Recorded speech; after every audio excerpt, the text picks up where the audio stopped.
So are you close to the Ohio area at all? Not even a little. I'm in Florida. Nice and sunny down there. It's Yes, it rainy is. and cold up here. Yeah, we it's just starting to get nice up north, and it's just starting to get hot down here. Yep, yep. So for I was everyone in. that is, go I'm ahead. sorry. Go ahead. Oh, I was just gonna say for everyone that is joining us, be sure to check out this link to the campaign we're gonna be talking about today. Oh, if you're able to back, we would love to see it. But if not, simply put that on Twitter, Facebook, anywhere you can share a social media link. It's 100% free. It costs you nothing to do. And this looks like a fantastic book. I mean, as a kid, a guy who grew up playing video games as a kid, retro games, this is like, I feel like speaking to my soul. So I am very excited. There's a fun intersection of the game influencing the comic book. I was part of a software development project where we created software in order to make the creation of retro games for the Nintendo Entertainment System possible. And when we were showing the software and the games, uh, people would stop and say, "I can tell that's a real NES game because of the colors." And so I brought that uh, verisimilitude over to the comic by saying, I want to recreate the comic experience that I had reading comics growing up just as much as I do the retro game. So what if I limit myself to the kind of colors that could be produced through the original sort of newsprint color separation Oh, process? that's so cool. Let's save They're let's more save that for our vintage, but chat they are though. those colors. Let's do that. That is cool. I love that. With that being said, we haven't dropped any frames. We're good. We're green on the dot. Welcome everyone that is joining us once again. I am good to go as long as you are. Okay. All right, let's begin in 3, 2, 1. Yo, yo, yo. What's up, everybody? Thank you for tuning in to yet again another fantastic episode of Keeping It Geekly. It's your Cape Crusader Cody, and we're hanging out with our new friend, Austin McKinley. We're here to break down Stellarator and everything in between. This is one awesome book. I had a chance to check out some of the preview pages, and you guys can too by checking out that scrolling image slideshow next to us. Such an awesome title, space opera, but also meets NES game. One of the very first times I've interviewed someone who's done a graphic novel and then created a game alongside with it. I think that is such an awesome concept. Austin, welcome to the show. How are you? It's great to be here. So, I mean, we have such an awesome cast of characters with this. But before we dive into Stellarator, let's dive into you a little bit. I mean, I have you down for Order of Operations, Hellbank, Notes, New Car Smell, Honeymoon in Vega, Riot Force, all kinds of books, novellas, graphic novels. You've been doing a lot of creative work. What got you started in this field? When I was 9 years old, a friend lent me a copy of X Factor, written by Louise Simonson and drawn by Walter Simonson, and I was absolutely hooked in reading that medium. We would get them at the grocery store and talk about the latest issue and all this kind of stuff. So it was a reading and social experience. That was my first comic book club. And the natural inclination, I think, when you're a kid is to respond to the creative material that you ingest by imitating it, by creating your own. And so we made our own comics starting in third grade. By the time I got to middle school, I was, Xeroxing them at the local copy store and selling them to my friends. So that was my first creative language, was comics. I've always loved the ability to combine both the written word and the sort of emotional subtext that transcends language. That I can both tell you what a character is saying and show you how they're feeling, and they're not necessarily the same thing. And that is that's a thing that exists in movies, say, but when you're reading a comic book, you're in control of the pacing. You can look at the part that interests you the most for longer. You can skip over the parts that are less interesting to you. You're in control of the timeline of the narrative. And so to me, it's the perfect medium. It's my favorite. It really does kind of feel like a combination of written media and video comic books. I never, I guess, really thought of it that way, and it is a really cool way to kind of look at it. So, I mean, I really love the creative process for you starting out. You know, xeroxing the pages. I'm a big fan of like just like the rawness of creation and just getting it done at any cost. What was your first like? I guess, published title that you broke into?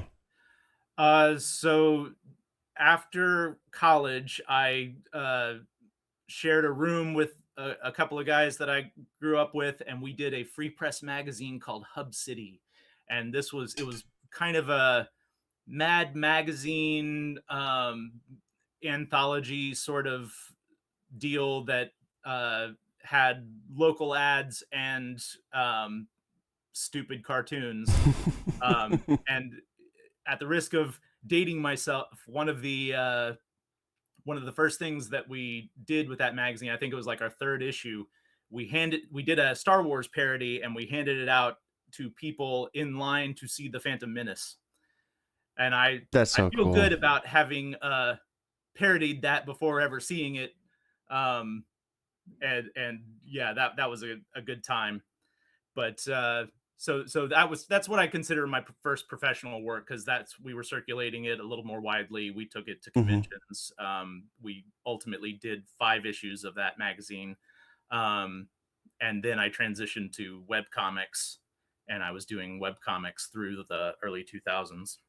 That's so cool. I love that. The Phantom Menace was such a crazy point in my life too. I still remember collecting the what Pepsi and Mountain Dew cans that had all the cast, like all the Oh yeah, faces on the cast. I had like a whole wall full of just all the different characters.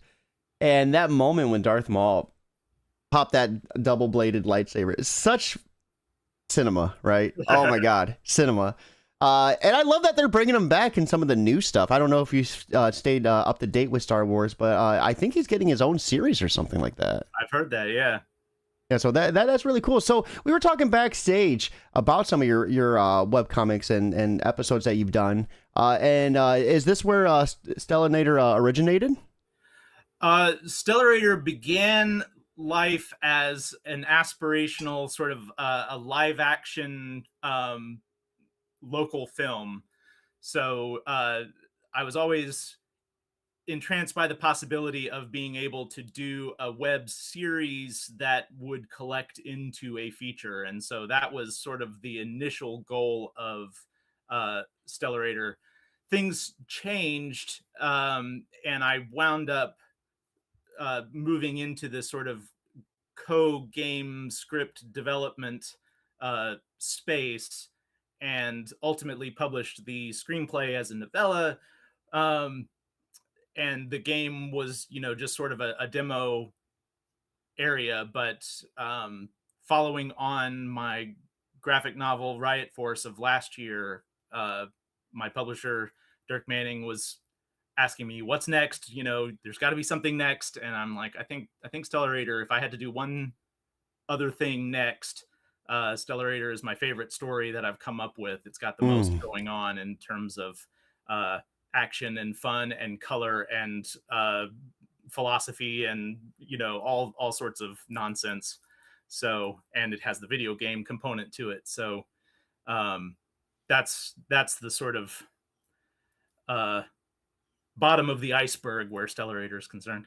So how does it feel to finally get a chance to break into this series and get it out and Oh, it's so create it? cool. Yeah, no, this Yeah. I when you first reached out and you said there was a game, I'm like, this I have to do this. This is so cool. And it looks just like what I remember playing as a kid. It looks like it would have been a game that I would have rented off the shelf from a Blockbuster or Family Video. I mean, that Yeah. dating myself as well.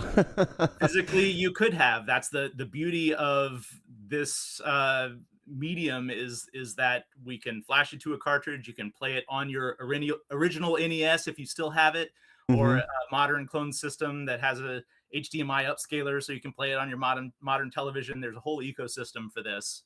Um, but that's one of the really fun things about making games for these retro consoles is once they're made, they're kind of timeless. Yeah. Uh, they are you can pull them off the shelf and play them without any software updates, without any sort of change in the ecosystem. Hmm. They're a fixed point. Have you had a chance to play it on a CRT yet? Oh yeah. Hmm. Oh, that's so cool. I love it. There's nothing better than playing the old school games on an old school TV.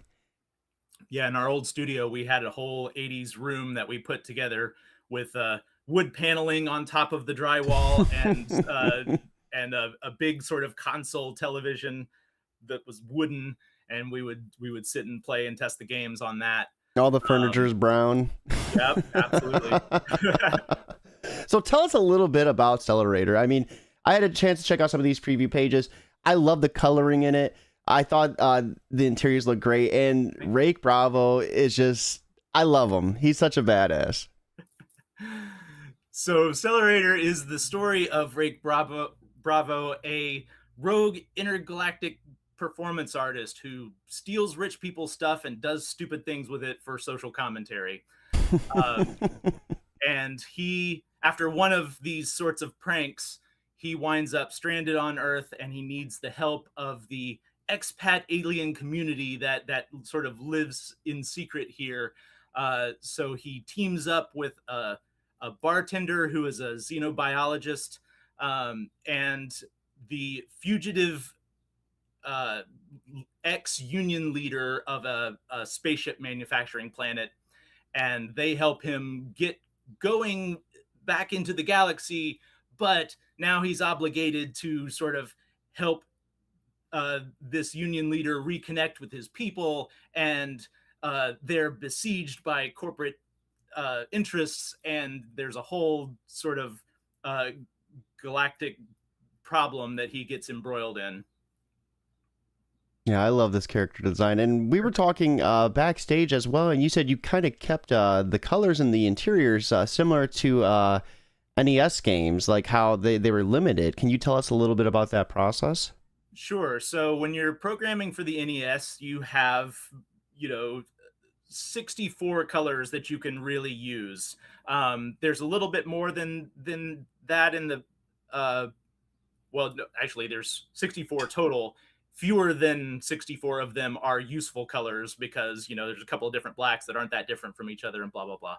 Uh, Point is, when we were showing the video games that we made for the Nintendo Entertainment System, people were recognizing that they were real NES games because of the limited palette. And I thought it would be fun to do that with comic books as well. So I developed a palette that is uh, built on the colors that you could make with old CMYK separations.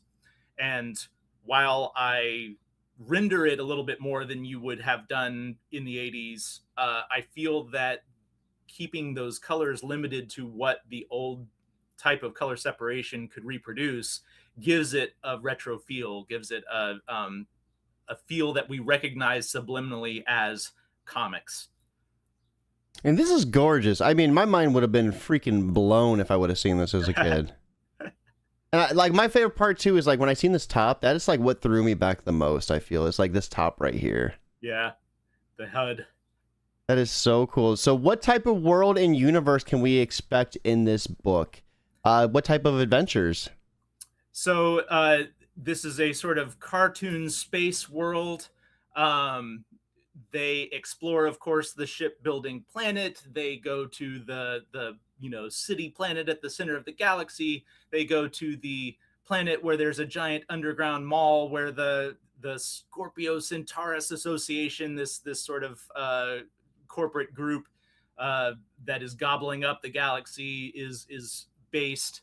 There's a pirate space station. There's a secret base where Rake learns the dark truth about who he really is, and and so on and so forth. There's a lot of fun exploring alien analogs of all sorts of different strata of society, and so that to me is the fun of space opera, is that you can you can take real social situations and, you know, make it about lizard people, and now it's easier to sort of look at in an abstract, you know. And these rewards are looking awesome as well. We have just the book, $25. Soft cover book, awesome price. Digitized at 30, so you can get a digital comic and the digital game. And then you said the game is going to be how long again? The full game, we've unlocked 6 of 8 levels at this point, That's so so it's cool. going to be a decent sized game, you know, as you know, think Legend of Zelda Mhm. scale in terms of the overall map. That's so cool. And then you can get a physical copy of the game with box and freaking manual at Gotta have the box, man. $65. Yeah, dude, that's I love it. I love it. Get a color character sketch of 100. So are they able to pick whatever character they want, or is this something that's randomized? No, you can pick whatever you want, whichever one speaks to you. I'll do it up as a little sketch and give you a piece of original physical artwork. That's so cool. And then speaking of original artwork, you can get a original art page at $250 and then be in the book for $250. So what type of scene or, speaking part or what can a backer expect when they back this tier? So one of the bits of the book that I'm drawing right now, I am completing the last chapter of this volume, and there's a big kind of it's an art gallery opening that our characters are infiltrating in order to get to the artificial intelligence that they need to access the signal and, you know, tell the galaxy about what's going on the shipbuilding planet. So there's going to be a whole cast of colorful characters attending this art gallery and, you know, inspecting the work there, and you could be one of these characters. That's so cool. Now, since we've taken a look at the campaign, and speaking of campaigns, guys, be sure to check it out here. If you're able to back, we would love to see it, but simply putting that on Facebook, Twitter, or anywhere you can. Word of mouth is 100% free, and it costs you nothing. And I'm sure if you're, a fan of the channel or watching the channel, you have a friend out there that loves video games, so help them, get a good game in their hand. Now, let's go ahead. We're going to take a look at some of these preview pages and some of the screenshots of the game itself. So, the top 500 NES homebrews. Congratulations. That's awesome. Thank you. Yeah, this was one of the things that's really fun about the NES homebrew development community is that it's very supportive of each other. And this is a list that somebody put together, cataloging all the NES games. They're well more than 500 now. But yeah, he was kind enough to give me the best writing nod there, and yeah, that kind of blew my mind, because certainly Stellarator is an adventure game. There are puzzles to solve, there are battles to win, but my key joy of making that world is the world building elements, is the story, is the personality that comes through, and it's fun to write with the limitations of the NES system. So there's only so many text strings you can have in the game. Every byte is precious when you're designing one of these games, and so it really forces you to get creative with how you truncate your dialogue and still give it some personality and convey the material that you need to convey. I love this level layout too. You got like what a little prison cell it looks like or something. Oh, yeah. This. So what goes into adapting a graphic novel into an NES game? I'm sorry, say again? What goes into adapting a graphic novel into an NES game? So I kind of developed them in tandem. There's a lot of things where it's like, well, this has to be part of the story, so I need some sort of representation of that in the game, or this makes a great game element. How do I turn it into a story element? How do I represent this cartoon character that I've designed in 16 pixels wide by 32 high? Or how do I take this iconic sort of sprite thing and make a cartoon version of it that can sort of look like whatever I want it to, but keep the same basic massing and presentation that the sprites do. Um, it's been a real interesting challenge to let them influence each other Yeah. while remaining two separate mediums that are each trying to pay off on their strengths. So did you create like the sprites and the level designs in the game as well? Absolutely everything. That's so cool. Uh, how hard was it uh, figuring out what, pixels stayed with the character design, like from the actual like comic book to the pixel? Because Mhm. when you go NES, I mean, you have to lose a lot because there's only so many, so many pixels that you can, fill with colors. So Exactly. was there any challenges or anything adapting the character design to fit the game? Absolutely. When we this whole NES project started with a documentary, and in the frame of the documentary, we were uh, interviewing people in the homebrew scene, and exploring why it is that people still program for this now 40-year-old system. Um, and we had a bit that we did where we take the concept art for the character in that game and lay it in and reduce it to NES resolution just to see how well it translates, Mm-hmm. and try to draw on top of that. uh you can't really. What you have to do when you're creating sprites for the NES, we discovered, is make a sprite that looks like something, whatever that may be. Like you have to start with the resolution that the sprites are and see what you can make using those limitations. Mm-hmm. And on a broader scale, that's true of cartooning as well. One of the best bits of drawing advice I ever heard was learn what marks the tools you have can make, and then figure out what you can make with those marks. Oh, I love that. So the cartooning of Stellarator is dictated by what a brush can do and pins, and the video game is dictated by what pixels can show. That's so cool. That is so cool. This is such a cool book. I love the whole entire concept. And I really love that this has been something that's kind of been in the works for some time for you. Like whether, it was a webisode or, a script, a novella. Like I love that it's finally like seeing its day like as a graphic novel and a video game combination together. That's so cool. For sure. Like I put out the novella because, once you write a story, I feel like it needs to be consumable in some form. Like I'm always antsy when I've got something sitting there done but not consumable. And so, I put the novel out a few years ago, but this story always had a strong visual component. I know exactly what these things look like, and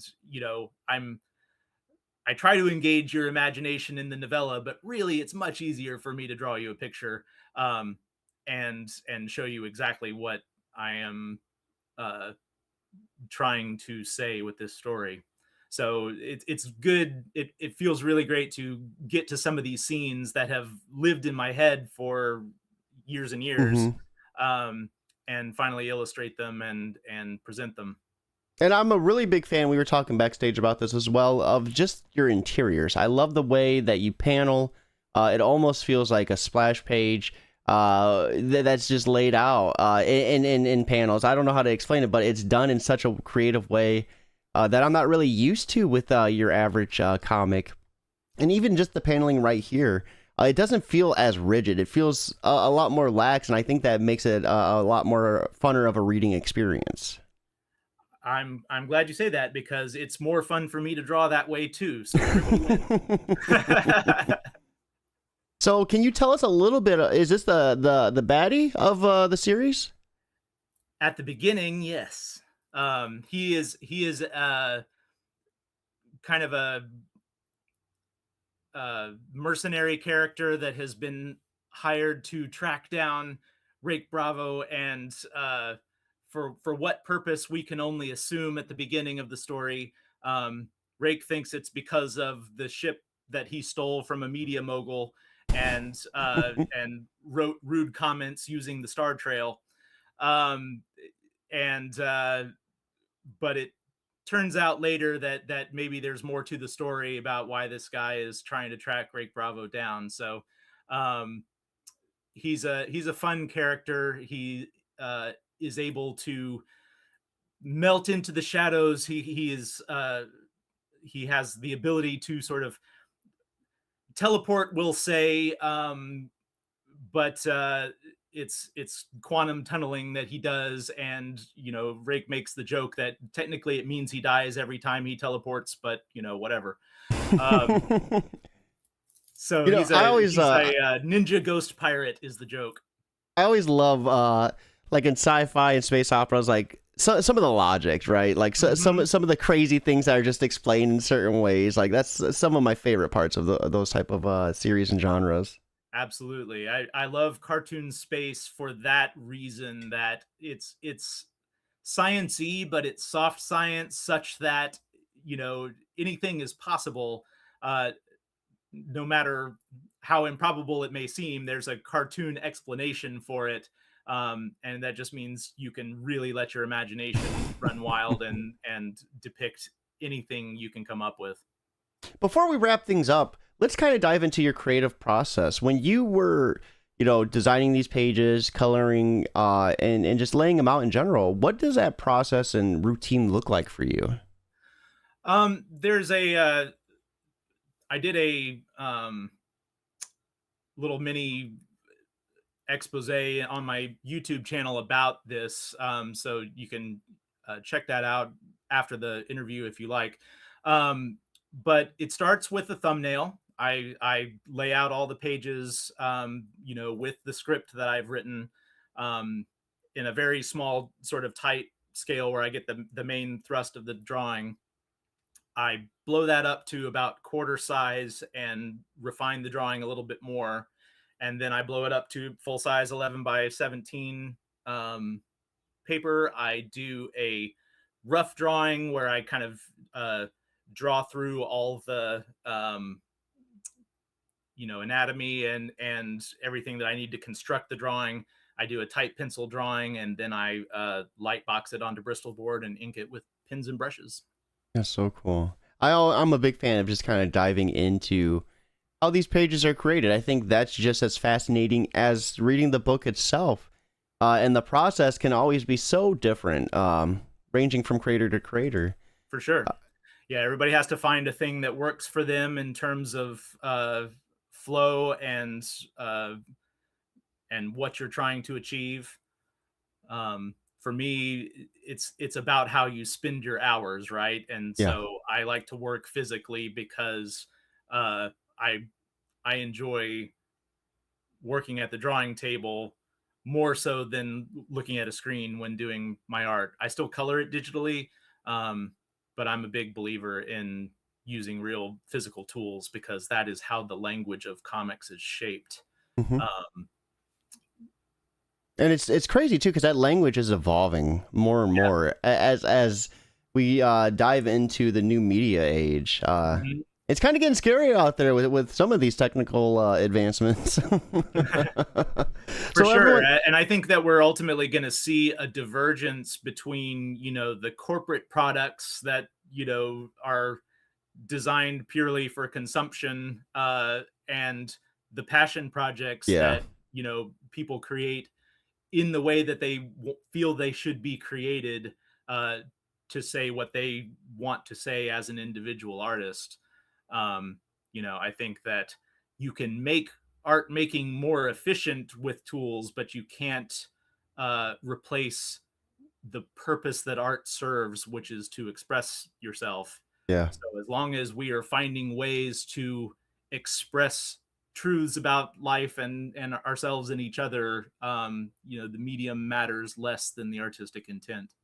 Yeah, and I think until they can replicate what human like soul and human pain and human love, I think we're good. I think some of those passion projects are going to remain safe.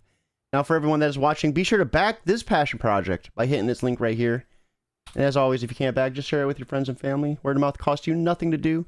Austin, I know this is your first time on the show, but we love wrapping things up with a piece of advice and then what you're up to outside of creating.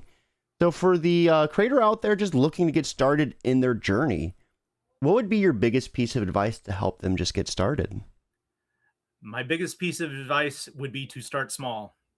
Do a panel, do a short story, do a 3-minute film. Work through the mechanics of creation before you try to tackle your grand ambition.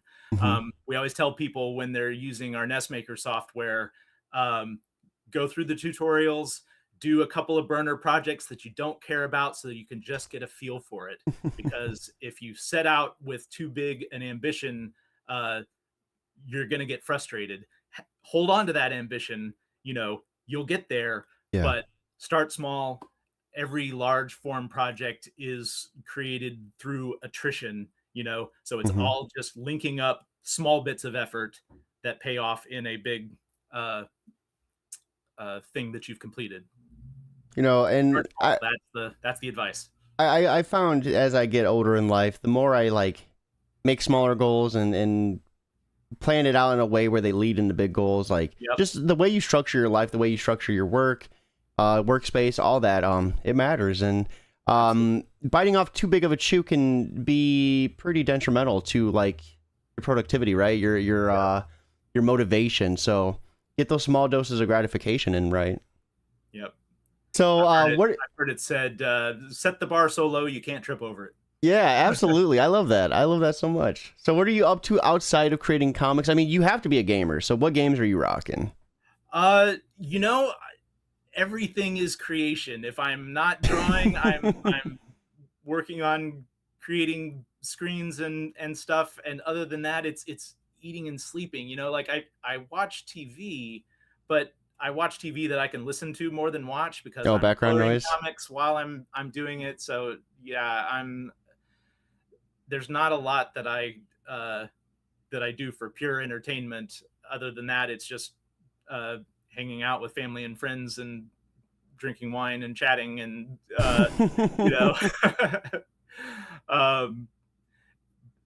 my time to play video games has contracted severely since I started making them.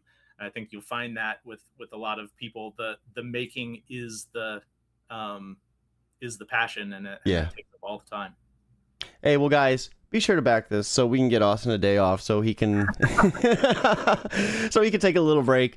With that being said, it is time for us to wrap up. So I hope you all have a lovely Wednesday. But most importantly, guys, keep it geekly. All right, give me 1 second. We're going to end the stream. I just always love asking for a little bit of feedback.